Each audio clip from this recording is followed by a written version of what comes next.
जादूटोणा, करणीबाधा किंवा black magic यांसारख्या संकटातून सुटका करण्यासाठी आणि अशा शक्तींना अटकाव करण्यासाठी कोकणात काही देवस्थानं अत्यंत जागृत मानली जातात। कोकण ही नारळ सुपारीची आणि देवाधर्माची भूमी मानली जाते, जिथे रक्षणाची जबाबदारी ग्रामदेवतांवर असते।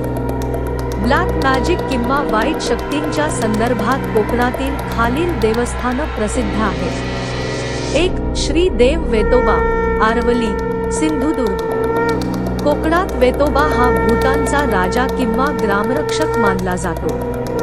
असं मानलं जातं की कोणत्याही प्रकारची करणी, बाधा किंवा वाईट शक्ती वेतोबाच्या सीमेत टिकत नाही।